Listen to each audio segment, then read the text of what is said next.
Bismillahirrahmanirrahim. Assalamualaikum warahmatullahi wabarakatuh. Selamat siang dan salam sejahtera untuk kita semua. Halo guys, kembali lagi dengan acara kesayangan kita yaitu Study of Accounting Talk Show.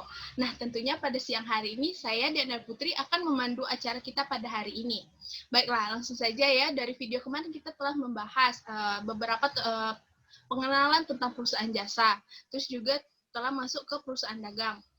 Nah, selanjutnya kita sekarang akan membahas tentang front, internal control, dan cash. Pada suatu perusahaan terkadang terjadi fraud atau kecurangan. Untuk mengurangi kecurangan tersebut, maka yang ada yang namanya internal control atau pengendalian internal. Nah, pasti teman-teman penasaran kan apa saja sih bentuk-bentuk kecurangan tersebut dan internal control. Semua akan kita bahas di Study of Accounting Talk Show pada hari ini bersama dengan kakak-kakak mahasiswa dan mahasiswi terbaik Universitas Bengkulu. Nah, kita telah terhubung melalui via Zoom bersama dengan mahasiswa dan mahasiswi terbaik Universitas Bengkulu, yaitu diantaranya ada Kak Wiwi. Halo Kak Wiwi. Halo. Selanjutnya ada Kak Anissa. Halo Kak Anissa. Halo. Dan juga ada Kak Desti. Halo Kak Desti. Halo. Selanjutnya yang terakhir ada Kak David nih. Halo Kak David. Halo. Baik, terima kasih kakak-kakak sekalian sudah berkenan bergabung di room Zoom pada hari ini. Baiklah, agar tidak membuang waktu, maka langsung saja kita mulai berdiskusi ya Kak.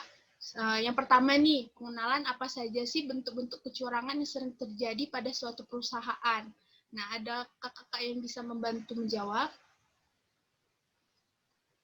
Kak Nisa mungkin? Baiklah, saya akan menyebutkan contoh-contoh kecurangan yang sering terjadi di suatu perusahaan. Yang pertama itu ada kecurangan dalam pencatatan laporan keuangan perusahaan. Yang kedua ada penyalahgunaan fasilitas perusahaan. Yang ketiga korupsi. Yang keempat membocorkan informasi perusahaan pada kompetitor. Yang kelima kecurangan manajemen personelia. Dan masih banyak lagi kecurangan-kecurangan lainnya yang terjadi pada perusahaan. Baik, berarti ada beberapa jenis bentuk kecurangan ya Kak. Nah, yang jadi pertanyaan saya, mengapa kecurangan tersebut bisa terjadi Kak? Kecurangan itu terjadi karena ada yang pertama itu karena ada tekanan keuangan. Terus yang kedua itu karena ada kesempatan, karena lemahnya pengendalian internal. Terus yang ketiga itu ada pembenaran kesalahan, yaitu adanya pembelaan saat terjadi kecurangan. Baik, berarti banyak macam bentuk penyebab untuk terjadinya kecurangan itu ya Kak. Nah, selanjutnya bagaimana cara mencegah terjadinya kecurangan tersebut Kak? Baiklah, saya akan membantu menjawab dari pertanyaan Kak Dea. Yang pertama, kita bisa menerapkan satu sanksi yang tegas terhadap oknum-oknum yang melakukan fraud. Yang kedua, kita melakukan sosialisasi peraturan standar perusahaan anti korupsi dan mengingatkan akan adanya suatu konsekuensi di balik suatu pelanggaran itu. Yang ketiga, kita memantau dan menganalisa kembali catatan keuangan itu dengan baik agar dapat mengetahui kecurangan secara dini. Begitu beberapa upaya yang akan kita lakukan untuk mencegah kecurangan itu, Kak. Terima kasih. Baik, terima kasih Kak David. Nah, selanjutnya nih, tadi kan sudah disebutkan oleh Kak Anissa ya beberapa bentuk kecurangan. Nah, beberapa kecurangan yang telah disebutkan tadi itu kan identik dengan uang, Kak. Nah, yang pastinya bersangkutan dengan kas pada suatu perusahaan. Nah, bagaimana dengan pengendalian kasnya, Kak? Baik, mungkin saya akan mencoba menjelaskan ya tentang pengendalian kas. Nah, pengendalian kas ini ada dua. Yang pertama itu ada pengendalian terhadap pemasukan kas, yang kedua ada pengendalian terkait dengan pengeluaran kas. Nah, untuk pengendalian pada pemasukan kas itu ada yang namanya kas atau cash control. Itu diantaranya pengendalian yang bisa dilakukan. Yang pertama yaitu establishment of responsibility, yaitu hanya kasir saja yang bisa diperkenankan menerima uang. Lalu yang kedua ada segregation of grades, dibutuhkan 3 karyawan dengan tugas berbeda. Di antaranya ada yang untuk menerima kas, mencatat kas, dan menonton kas. Lalu yang ketiga ada yang namanya documentation procedure, yaitu tiap kasir harus memiliki chip untuk memeriksa penerimaan kas. Lalu yang keempat, independent internal verification, yaitu bendahara membandingkan jumlah diterima dan dikeluarkan serta disimpan. Nah, yang terakhir ini tentang kalau di pengendalian kas yaitu physical control, yaitu penyimpanan barang berharga seperti berangkas. Nah, untuk pengendalian terkait dengan pengeluaran kas itu ada beberapa yang bisa dilakukan. Yang pertama, jika dalam jumlah kecil, jika uangnya dalam jumlah kecil, maka menggunakan dana kas kecil. Sedangkan jika uangnya dalam jumlah besar, itu menggunakan cek. Nah, jika menggunakan sistem cek atau sistem voucher ini yaitu formulir yang diotorisasi yang ditetapkan untuk mengeluarkan saat menggunakan cek. Nah, cara pakainya yaitu ambil vouchernya, lalu ditukar dengan cek, lalu vouchernya dicap agar bukti supaya itu sudah digunakan. Nah, lalu yang kedua, jika menggunakan kas kecil atau petty cash bond, petty cash ini yaitu uang yang disediakan untuk membayar berbagai pengeluaran yang jumlahnya relatif kecil dan tidak ekonomis apabila dibayar menggunakan cek. Nah, untuk sistem caranya sendiri itu ada dua. Yang pertama menggunakan metode tetap. Nah, metode tetap ini yaitu metode pembukaan kas kecil, di mana rekening kas kecil ini jumlahnya selalu tetap. Nah, setiap pengeluaran kas terjadi, pemegang petty cash ini tidak serta-merta langsung mencatatnya, tetapi hanya sekedar mengumpulkan bukti transaksi pengeluaran. Lalu untuk sistem yang kedua, sistem pengendalian pengeluaran kas ini menggunakan petty cash itu menggunakan metode berubah-ubah. Maksudnya metode berubah-ubah adalah suatu metode pengisian dan pengendalian kas kecil, di mana jumlah kas kecil akan selalu berubah-ubah. Sistem ini menghendaki bahwa jumlah nominal kas kecil tidak ditetapkan, akan tetapi sesuai dengan kebutuhan. Nah, mungkin itu tadi beberapa pengendalian terhadap cash. Nah, baiklah, terima kasih kepada Kak Wiwi. Berarti banyak sekali ya Kak bentuk pengendalian kasnya ya Kak, untuk mengurangi berbagai macam bentuk kecurangan.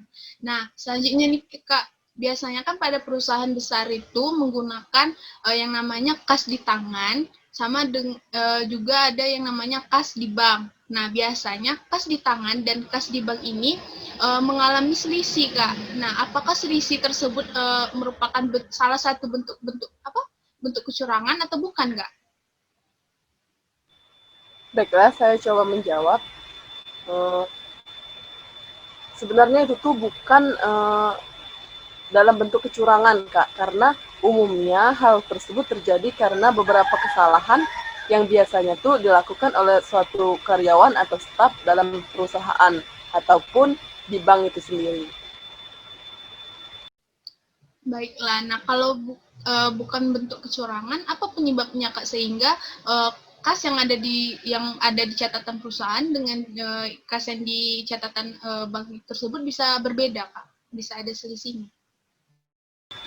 Untuk perbedaan kas di bank pada catatan di perusahaan dan di bank terjadi perselisihan itu disebabkan oleh beberapa kesalahan. Yang pertama itu karena perbedaan waktu. Nah, dalam perbedaan waktu ini ada kemungkinan bank sudah menambahkan, tetapi menurut catatan perusahaan belum ditambahkan atau belum dikurangkan, atau bank sudah mengurangkan tapi pada perusahaan belum, begitu Kak. Contohnya itu misalkan pihak bank sudah menambahkan uang ke rekening giro, tetapi perusahaan belum menambahkan seperti uang dengan transfer ke bank langsung. Yang kedua itu kesalahan pencatatan. Ini adalah bentuk kesalahan pencatatan baik yang dilakukan oleh bank ataupun kesalahan pencatatan yang dilakukan oleh perusahaan. Baiklah, sudah sangat jelas ya teman-teman bahwa pada suatu perusahaan itu ada berbagai macam bentuk kecurangan. Contohnya tadi ada korupsi dan juga ada beberapa bentuk pengendaliannya nih. Ada pengendalian internalnya dan juga ada pengendalian khusus pada kasnya. Nah, baiklah Kak, kita kan sudah mengetahui macam-macam kecurangannya tadi kan. Nah, yang mungkin terjadi pada suatu perusahaan. Nah, bagaimana pada suatu perusahaan tersebut mengetahui adanya kecurangan tersebut, Kak? Baik, saya akan coba menjawab ya. Beberapa hal yang bisa dilakukan untuk perusahaan untuk mendeteksi atau mengetahui adanya kecurangan dalam perusahaannya. Nah, yang pertama itu yaitu periksa jajaran manajerial. Nah, beberapa kasus kecurangan maupun penggelapan pada laporan keuangan seringkali melibatkan pihak di jajaran manajerial atau pengambilan keputusan. Nah, karena itulah jajaran manajemen ini harus diselidiki dengan baik untuk mengetahui tujuan mereka melakukan kecurangan. Lalu yang kedua, adanya keterkaitan dengan pihak eksternal. Nah, salah satu cara yang sering digunakan dalam melakukan kecurangan adalah dengan memberikan bantuan pada perusahaan, baik yang nyata atau fiktif. Nah, jadi untuk menghindari kecurangan, kita bisa mendeteksi dengan baik adanya hubungan antara perusahaan dengan lembaga keuangan, perusahaan dengan individu, eksternal auditor, lembaga pemerintah, atau investor.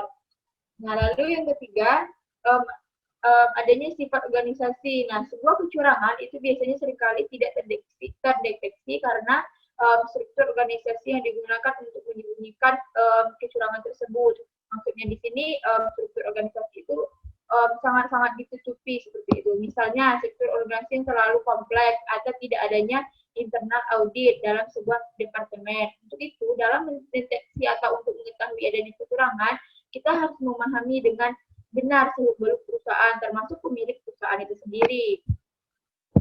Nah, lalu yang keempat, periksa karakteristik operasional laporan.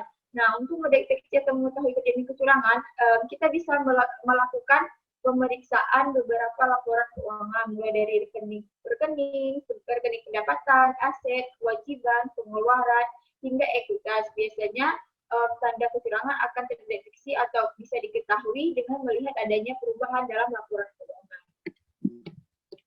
Ini tadi beberapa hal yang bisa kita lakukan untuk mengetahui adanya kecurangan pada perusahaan. Baik, berarti banyak sekali ya Kak cara untuk mengetahui adanya kecurangan atau tidak pada suatu perusahaan tersebut. Nah, baiklah, selanjutnya Kak, apa sih sanksi yang akan diberikan kepada seorang akuntan yang mungkin melakukan kecurangan seperti itu, Kak? Ada yang bentuk sanksinya apa saja, Kak?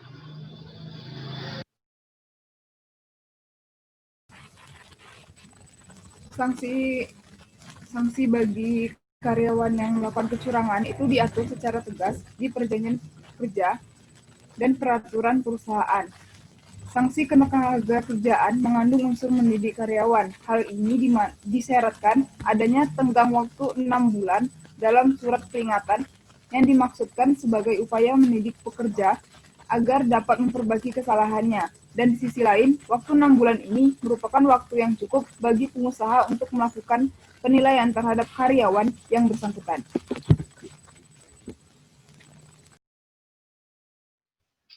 Baiklah, selanjutnya tadi kan Kak Desi telah menyindir tentang mengenai rekonsiliasi bank ya Kak.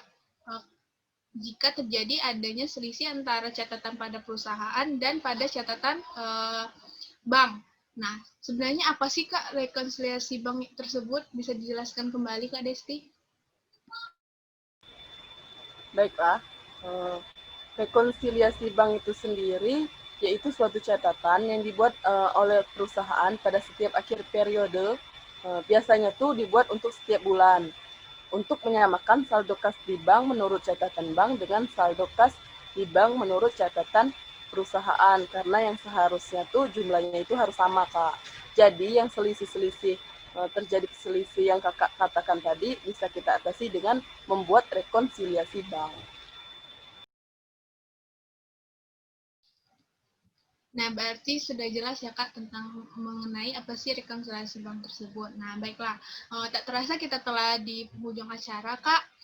Terima kasih atas materi yang telah Kakak sampaikan, sudah berdiskusi bersama kami, dan juga terima kasih pada para penonton yang telah menonton video ini sampai habis. Jangan lupa like, subscribe, dan komen di kolom komentar. Selanjutnya, saya Diana Putri pamit. Sampai jumpa di Study of Accounting selanjutnya. Wassalamualaikum warahmatullahi wabarakatuh.